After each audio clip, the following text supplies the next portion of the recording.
I told my surgeons to fix everything. Fortunately, my face was already perfect. Hi, Clee. It's me, Bussy, and welcome back to Hot or Rot. And today we'll be reviewing episode 4 of Drag Race Holland. The runway theme was shine bright like a diamond, but did the girls give us anything more than cubic zirconium? And if you are so into voguing right now, well, the maxi challenge might give you life, but it might also put you to sleep because that was one of the worst main challenges in Drag Race history. Before we get started, I want to say thank you so much for being here and to remind you to click that like button and press subscribe. I know this isn't your first Bussy Queen video, so just do it already. Oh, and don't forget to follow me over on Instagram. The link to do so is in the description of this video. Now, let's get into these looks. First up, look at this stuff. Isn't it neat? She's got rhinestones and gold chains aplenty. You want cliffhangers? She's got 20.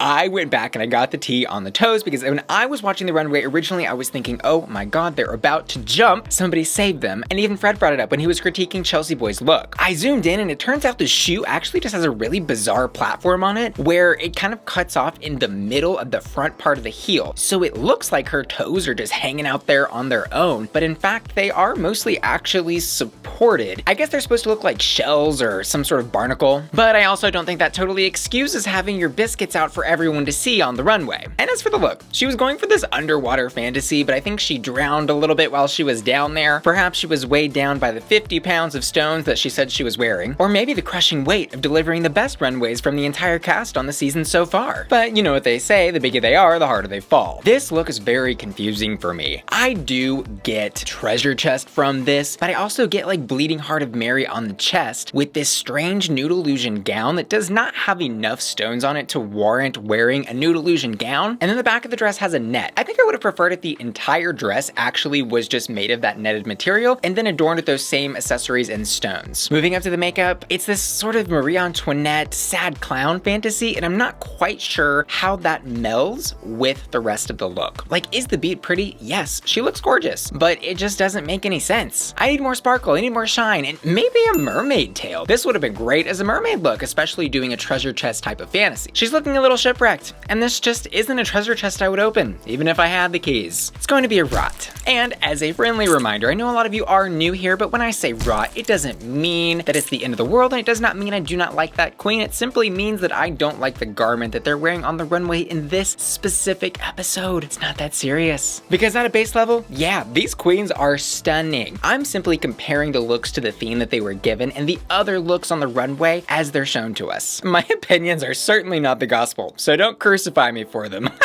Next up, she's shining bright like aluminum foil. She came out, I immediately thought of Jiggly Caliente's aluminum foil look. The thing with Abby is, does she look gorgeous? Yes, she always does. That is never the question. It's just that this garment is not necessarily up to par with the other runways. And there's a couple of fixes here that I think she could have done to this look to just make it a little bit better. Firstly, I think she needs to choose between the super long hair and the super long train. Having both of those parts of her outfit super long actually do the opposite of what she's trying to achieve, which is making her body longer and taller. You can really see it from the side angle. It just makes her body actually look very short and compressed. The actual garment is okay. I think it's missing a bit of shape up top, something in the breast area. There just needs to be a little more like ba-boom up there. Unfortunately, the material looks like those aluminum tin foil things that you put in your window in your car to block the sun out, which is great for shine, but not for fashion. And I most certainly agree with what Fred said. Get rid of the necklace. It totally cuts off her neck. It looks like she doesn't even have one. It's her head bobbling on top of this like crazy sparkly chrome body. My other issue with the look is that it isn't necessarily totally on theme. She got the shine part, but not the diamond part. Unfortunately, I don't have the heart to give this tin woman a hot. It's going to be a rot. I also love this episode, the drama between her and Sederginne, and you can totally see the production playing up the drama. It feels a little overproduced, but at least it's fun. And admittedly, very smart on her part to guarantee that screen time. Next up, how much does this outfit weigh? 50 stone? Janey Jacké has entitled this piece, Some Like It Hot. She's sort of giving this American 20s flapper girl mixed with a showgirls type of fantasy. This is what I was talking about when I was critiquing Chelsea's look. If you're wearing a nude illusion and you have stones on it, we need more than 10 crystals stuck to the bottom or top. I want to see the full fantasy. Janey has given that to us mostly. I think this look actually could have used even more crystals, and we'll see someone that did exactly what I was looking for on Envy's look here in just a second. I do think that something about the way the crosshatch is coming down her body, it made her proportions look just a little strange. Kind of looks like she has the longest torso in the entire world.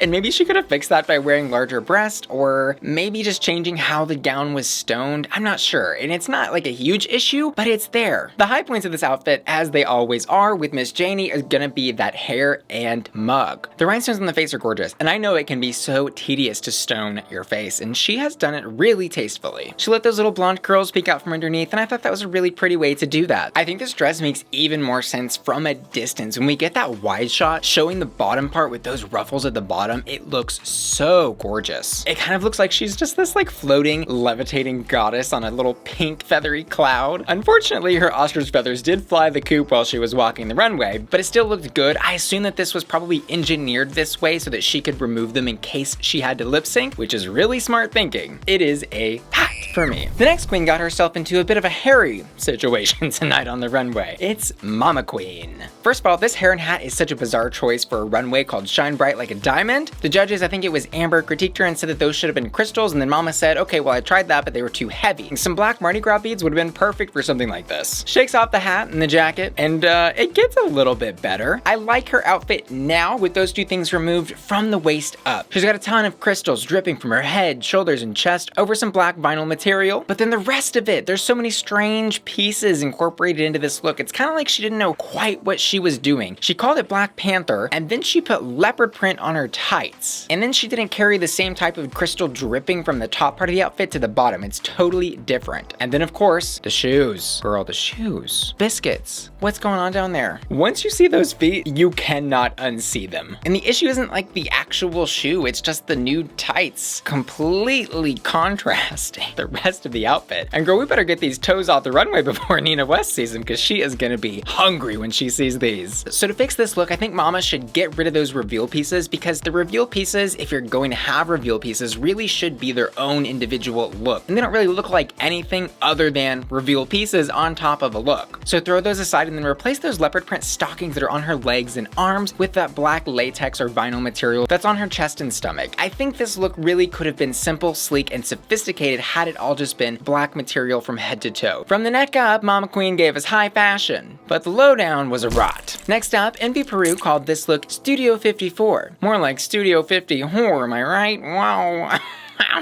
This is the first look on the runway tonight that I absolutely, without a doubt, loved every single inch of. The Crystal Cleopatra headpiece is a classic drag / showgirl staple. It's something a million people have in their closets. And this is a very cliche look, but it is done so excellently. Like, if you're gonna do something that every single person has done before, then you need to do it at this level. You need to be doing drag, honey, and she is doing drag, honey. And this is what I was talking about. If you're gonna stone a nude illusion, you need to have this level of stones going on. You need to be sparkling so bright and shining so bright, and then have the nude illusion peeking out, like kind of saying hi over in the corner, not like primarily nude and then a couple of crystals. I also love that she's really the only one on the runway tonight with a full act. She's giving us a show. She is moving those ostrich feathers up and down her body, showing you the peaks and valleys and the curves and swerves of her voluptuous skin. And she's even a little bit naughty. When she turns around, she cracks a smile on her lower lips.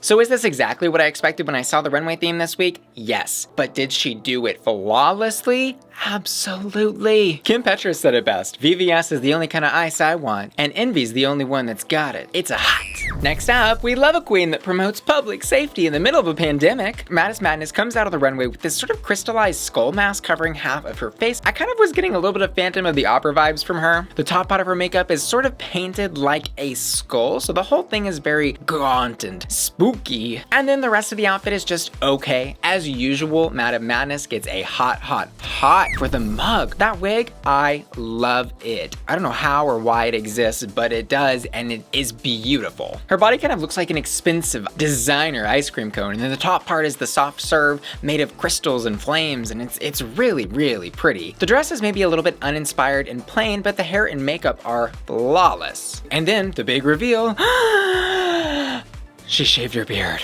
The bearded queen shaved her beard, and now the show is done with her and they can eliminate her.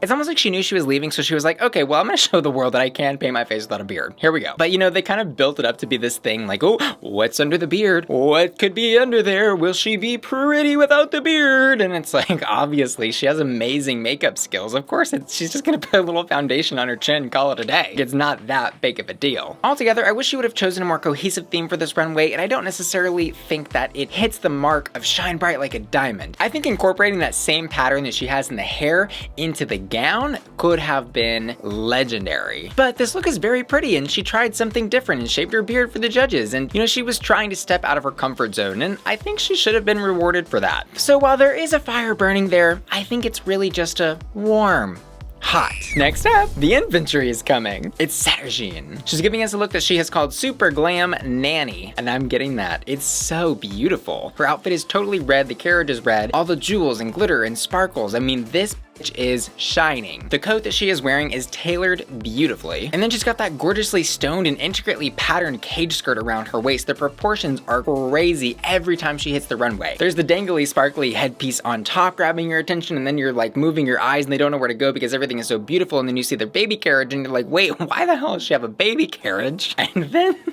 she walks down the runway and the baby squirts on her face. The gag of it all. It's also worth noting that this is the second baby in 4 episodes that we have seen on the runway. It's so refreshing to see somebody do camp in such a forward-thinking way, because so often I think camp gets really tossed to the side because it comes off really tacky and old-fashioned. But Sederginne totally refreshes the genre and makes it feel new. And you know, part of the storyline when she was getting all of that flack from Abby in the beginning about her halo look, I think that was really just a reflection of Abby's insecurities coming out, and Sederginne is doing so well, and I think Abby maybe just doesn't understand that it's just a different style, it's just a different type of drag. My only critiques on this look are going to be the big black buttons in the middle of that jacket. I want those to just be red. And then of course the silhouette of this look is very similar, if not identical, to her very first runway, the Queen one. But hey, I'm really not that mad about somebody reusing something when they know that it works. Bianca Del Rio wore the same dress every single runway and won her season. I think this look was carried to full term. It's a hot. And finally we get to Poison Ivy's great grandmother. I mean, Fred. What the hell is she wearing tonight? Girl, my God, that is the ugliest dress I have ever seen. But God knows they'd probably tell us it's worth 18,000 euros. The huge arm ruffles, the random leaves cascading down her chest, and then that giant gold leaf on the front with that red wig that is thirstier than the Sahara Desert. My God. Sorry, I'm really not trying to be too harsh, but I am having an allergic reaction to those plants. Girl, it is a rot. As for the main challenge, well, it was all white. Girl, I don't think any one of those people has Vogued before. And the parts of the challenge they showed us, you kind of just see queen after queen walk in front of their respective groups and then like shake their titties awkwardly or just kind of like smile and like move their shoulders around. I love the guest judge they had, Amber Vineyard. She goes, in the ballroom scene, it's our job to make voguing look easy. And we were all reminded that it is not easy. It was like the nicest way that she could possibly say that it was terrible. But hey, God bless him for trying. Paris is Burning is an excellent documentary if you haven't seen that. It can help explain this concept of balls and voguing if you aren't familiar with them. So the guest judge that was teaching them the ballroom stuff says that Sederginne had the best performance, but they ended up giving the win to Envy, I guess because of the runway. So the outcome of that was a little bit confusing, but I think it's just proving that Drag Race Holland is using those maxi challenges as more of a fun distraction to what they are considering the main part of the show, the runways. Fred asks everybody who they want in the bottom, and pretty much everybody says Miss Abby OMG and Madam Madness. So Fred does put them in the bottom, along with Mama Queen. Which was, I guess, like the gag of the century. Like, we've had double eliminations and we've had 3-way lip syncs between like winners and stuff, but what the hell was that about? I feel like they just wanted to stir the pot and the judges didn't like any of their looks, and so they were like, you know what, let's just put them all on the chopping block. I mean, like, yeah, her feet sticking out of her outfit was bad, but she just won last week. I mean, cut her a little bit of a break, right? So personally, I probably would have given the win to Sederginne because the ballroom person said she was the best who was judging the challenge and her look was amazing. And then of course, I definitely wouldn't have done a bottom 3. That was just silly. They're trying to be a little bit different. They're trying to push a little bit of drama. And of course, they're not ready to get rid of Abby yet, even though it is her second time in the bottom, because she is the one that is sort of providing some of the storylines throughout the season. And I have a feeling she's got a lot more drama tucked away under her corset. So Madam Madness goes home. If you're curious to see my exclusive lip sync reaction, that is available and posted over on patreon.com/BUSSYQUEEN. So my hottest hot this week is going to go to, I think, the person that embodied the theme to the fullest, Miss Envy Peru. I also ask my patrons every single week on patreon.com/BUSSYQUEEN to vote for their hottest hot. This week they've chosen Envy Peru. Here's what they had to say. I vote hot on Chelsea Boy's makeup, and if the bottom half of her costume matched the top part better,